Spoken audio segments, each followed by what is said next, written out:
Hello friends, welcome back to my channel, or welcome if you are new. I am going to share with you today my instructional toolkit that I've put together for each of my students. Our district announced last week that we will begin the school year completely virtual. Our first 9 weeks of school will be all virtual. And being an elementary school math teacher, I do feel like that there are some resources that are really beneficial for students to have to make the math experience a little bit more hands-on. So I have put together a little toolkit. This can be adapted for lower grades. It could certainly be adapted to higher grades as well, but I'll be teaching 4th grade this year, and so that is what my binder is geared toward. So we will start with, I just purchased a 3-ring binder for each of my students. I'm gonna have around 50 students, give or take, because we are team teaching this year, and I will be doing the math and science part, and my partner will be doing the ELA. So I am actually purchasing the binders for my class, and she's going to purchase them for her class, and we are going to add her ELA items to this binder, and we are planning to deliver these to our students before the school year starts, so that we at least make some kind of socially distanced physical contact with our students before we begin to see them virtually. So let's go ahead and get into what is in the toolkit. When you open the binder, on the left side here, I've included a Ziploc bag. I always get the slider bags that are the freezer bags because they are much more sturdy. I had a kindergarten teacher friend of mine who turned me onto this. Much less spills because we don't have to worry about the Ziploc bag closing well, and the freezer bags are a little more expensive, but they will last all year. So important to note here, some of the things that we're going to ask our students to add to these binders are on their supply list. So it may seem that the toolkit may be a little bit incomplete, but that's because our students will have some of these things on their actual school supply list. So to begin, of course, our students have pencils on their supply list, but I'm including just a couple of cap erasers. For myself, especially when I'm doing math, it never fails. My eraser runs out before my pencil runs out of lead. So I'm just including a couple of cap erasers because those are things not on the list. And I'm also including a small pencil sharpener. Now, I will say that this is not the best quality pencil sharpener. I got these at the Dollar Tree. They were 12 in a pack for $1. But when we're providing resources for 25 of my students, but about 50 students total, economically, I couldn't buy every child a pencil sharpener that was $1 or $1.25. So my hope is that this will work for now. At least get them a couple of good pencil sharpenings out of the way, and then they may have a pencil sharpener at home. But I did hear from some students in the spring who they could not find a pencil sharpener anywhere in their home because their parents normally use pens and they normally kept their pencil sharpened at school. So we just decided to include this and hope that it would be helpful. The last thing that I'm including in the bag is, this is just a small piece of felt. I saw these at Dollar Tree, no, not at Dollar Tree, in the Bullseye Playground in Target. It was the packs of felt dry erase erasers, but I have not been able to find those in my stores. But I thought it was a fantastic idea, whether we were traditional, because normally I have little makeup sponges that we put in a supply caddy, and the students, when they come in, they just use it and put it back in the caddy. But in the interest of having individual supplies, I thought, ooh, this would be great. But since I haven't been able to find those, I just decided to make my own. I bought pieces of felt from Walmart, and a full piece of felt that's about the size of a sheet of paper was 28 cents. I cut the felt into pieces of 6, so I got 6 out of each sheet for 28 cents. And I just ran some hot glue along the top and along the side so that they have a felt eraser. Very cost effective, and it will work just the same. So in their Ziploc baggies, once they receive these, we will ask our students to at least put like 1 pencil in here, and they also have expo markers on their supply list. So we're going to ask that they place 1 expo marker inside the bag. Now, our idea for this is that though we're all beginning virtually, our parents had the choice to come to school traditionally or to do remote learning through our school. So we want to go ahead and deliver these to everyone, but any students who will be returning traditionally will bring these instructional toolkits back to school with them daily so that they will be able to use these resources throughout the year and as we're working throughout the day during our class period, because we've ensured that everyone has individual supplies. So, all right, moving on, we have an envelope here. I'm gonna pull that out. One quick side note, these are like the 6x9, I think, envelopes. I got mine at Office Depot, but of course you can get them anywhere. Staples, Walmart, Office Depot, Amazon, I'm sure. I just wrote math tools here, and I did hole punch it on the side. Now, if you're planning to do this, I don't guess you would have to, but I did. You'll want to cut out just a small piece right here, because when it's in the rings, if you don't, the side of this edge of the envelope is going to catch on the ring, and I'm afraid it will rip. So I just went ahead and cut out a little spot right there so that the flap will open easily without catching on the rings. So I'm going to walk you through what I have in my math tools envelope. And some of these things, if you watched my Walmart and Dollar Tree haul, you're going to recognize some of these items. So we'll start with math counters. And I use pinto beans. I got an 8-pound bag of pinto beans at Walmart for around $6. And I was able to do 50 of the individual bags of counters. These have about 150 to 175 counters in each. I did not go through and count. I counted-ish the first one, and then I just kind of eyeballed it from there.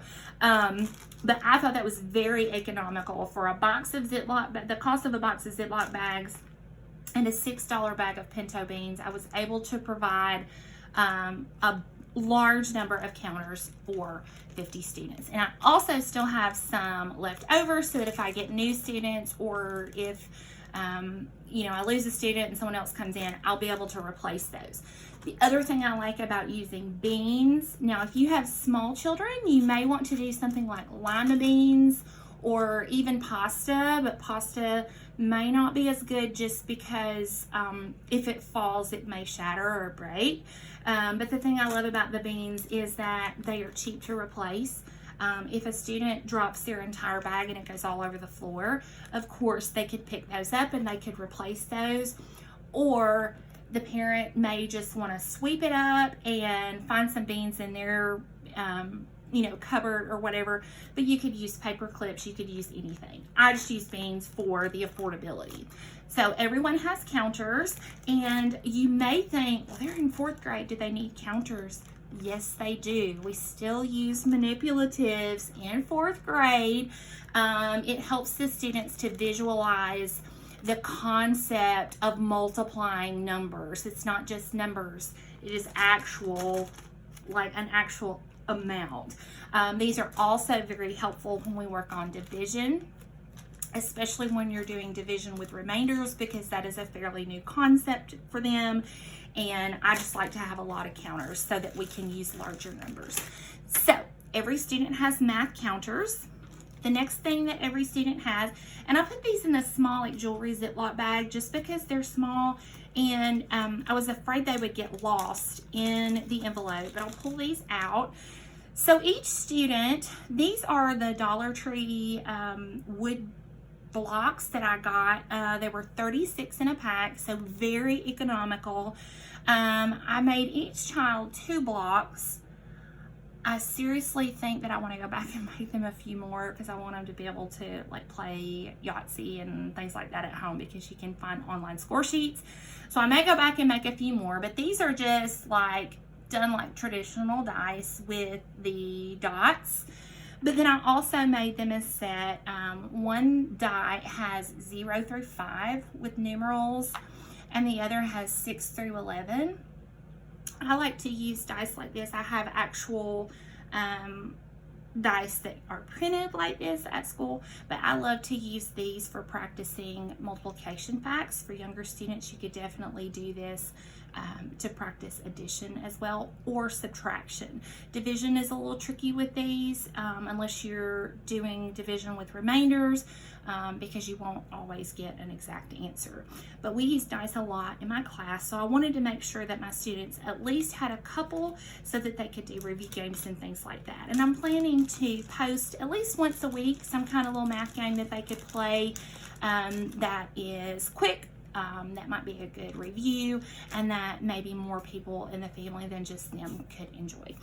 So the last thing that is in that little envelope is this set of, they're kind of like concept cards, and I have them color coded by topic. Now what I did on this is I looked at all of the 4th grade standards for the entire year, because some of our students may be virtual for the whole year, and that is completely fine. But I know myself, and if I didn't include everything from the get-go, I would forget that I needed to send these later on in the year. So I just printed them all out, and I'm going to include everything from the beginning. So I got these as printables. I have it written down, Teaching to Inspire on Teachers Pay Teachers. You can definitely find these things on, just Google, and you can print your own that are a full-size sheet of paper. But I loved these because every page came forward to a sheet, and I'm making 50. So this was a good alternative for me. So like this is a reference sheet for quadrilaterals. These are number forms with whole numbers. These are place value and number sense, order of operations, and a multiplication chart. If nothing else is helpful, I would suggest a multiplication chart. Even if your student knows their multiplication facts, it may be helpful when we move back to division, because those are inverse operations and sometimes the kids get a little bit confused. So a multiplication chart is always good. I got a couple of cards for decimals and a place value chart for decimals. And then of course fractions. So I have fractions on a number line and then fraction bars. We also do quite a bit with measurement in 4th grade. So I have conversions, customary, and metric. I included a 6-inch ruler. I would love to be able to provide a 12-inch ruler, but this was just the most economical way. I could use regular size colored copy paper, and I could get several of these on a sheet. And then we also work with protractors in 4th grade, so I went ahead and included one of these. Now, what I wish I had done that I didn't do, and I may have my students do this as we get a little bit closer, I wish that I had cut out this middle part so that they could actually use this, but that may be something that the students are able to do, or their parents can help them with at home.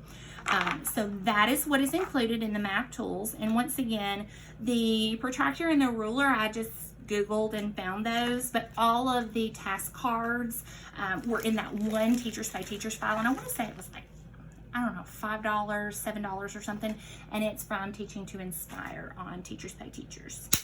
All right, we're wrapping it up, guys. The last couple of things that we have, I have a piece of white cardstock that I laminated, and I did this for our students. This will work as a whiteboard.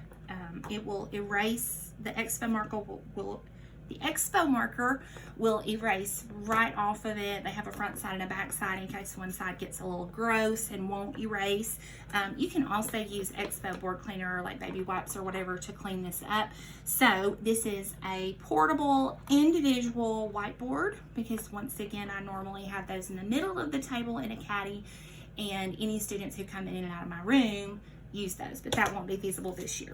So we have an individual whiteboard, if you will, and I also included for my students, this is graph paper, and I'm not sure how to say the name. I think it's Pacon, P-A-C-O-N, math notes. You can get a whole pack of this at our local teacher supply store. I want to say it's about $3 or $4, and you get like 150 sheets. It is a little bit pricey, but these bigger squares are fantastic For students who still struggle to write really small, it's a good alternative to the smaller graph paper. And it will work better with a pencil than with an Expo marker, but we're doing the best we can. So on this side of every sheet, it has the larger squares, and then on the back, it has the smaller squares. So since we're going to be using Expo, we'll probably be using this side quite a bit to work out problems and reminding the students where to line their problems up, whether it's from the ones place on the right or whether they need to line it up on the left. But then the back part, we do a lot with area and perimeter. And I love this small graph paper to demonstrate area and perimeter within the blocks. So we have large graph paper, we have small graph paper. And I'm also including a 1-sheet protector in each binder because these can be used as a dry erase surface as well. So if we know that a student is struggling with their threes, multiplication facts, I may reach out to the parent or reach out to the student and say, hey, is there any possible way that you could print a review sheet for your threes, slide it in your page protector so you only have to print it one time, but you can have multiple opportunities to practice. So that's why we're putting a page protector in here. One other thing that I'm going to include is a couple of sheets of just paper, graph paper with a small, so that way, some students don't need that, but those who do or have never used graph paper, they can give it a shot, and if they love it, their parents or their caregivers can pick up a pack. I think you can get a full pack of graph paper for about $1.50, but if it doesn't work for them, then that's fine too. So that is what we are including in our math toolkit for virtual learning, and once again our students will use these all year. So I hope you found something helpful. If you have any questions about where I got any of the things, I may have told you everything, just drop a comment down below. Let me know if I can assist you, or if you need help creating one of these. If you have a kindergartner or first grader and you're like, some of those things are not going to work, what could I use? I'll be happy to help you put this together. So I hope you have a great day, and thanks for joining me. Bye.